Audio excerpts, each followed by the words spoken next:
sumubok pero bigo ako dahil na-scam. Hi, this is Ella Aguilar. So, may nag-message sa akin while watching yung video na in-upload ko lang din sa business page ko. So, nakita niya doon, na-inspired daw siya sa video. Pero, sumubok na siya before. Alang, nabigo daw siya. So, para sa lahat ng mga sumubok before pero nabigo, parang pag-ibig lang yan.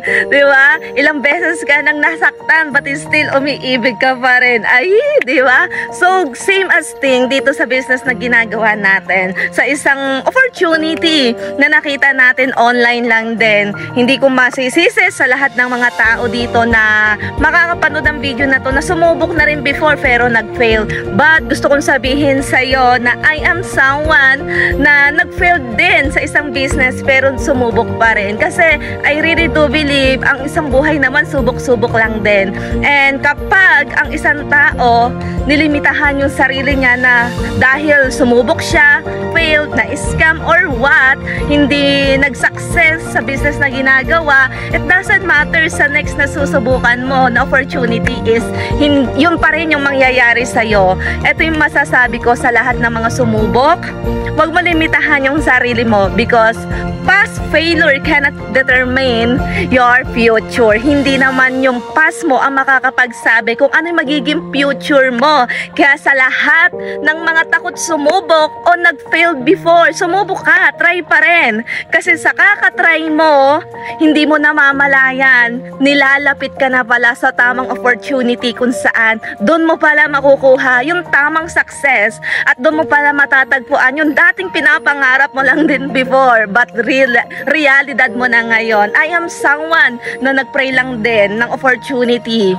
Hindi ko inisip kung nagbigo man ako before, di ba? Hindi ko inisip yon kasi ang iniisip ko kung titigil ako dahil sa pagkakamali ko na yon, paano na lang ang future ko? Kung titigil ako dahil nabigo ako na sumubok ng business, paano na lang kako yung pangarap ko? Kaya sa lahat ng mga nandito, continue dreaming. Hindi yung pagkabigo mo noon ang magsasabi ng buhay na mangyayari sa'yo ngayon. Kaya continue dreaming, and habang kino-continue mo ang pangarap mo, trabahuhin mo din. Huwag kang matakot sumubok. Kasi sa pagsubok mo, reality mo na pala ang buhay mo. Nagpray lang din ako before, and right now, from someone na OFW, na nagtatrabaho sa Taiwan, ngayon po nakauwi na for good.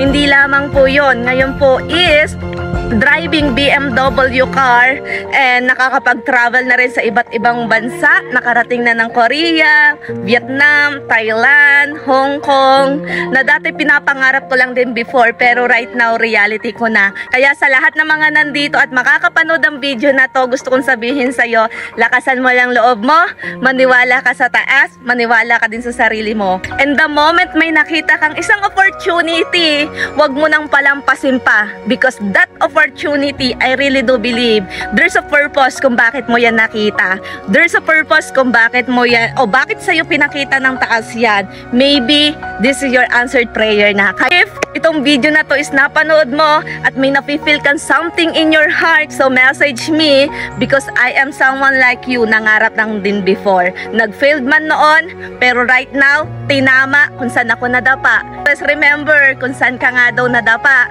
doon ka bumangon. Kasi sa pagbangon mo, yun na pala yung matagal mong pinapangarap.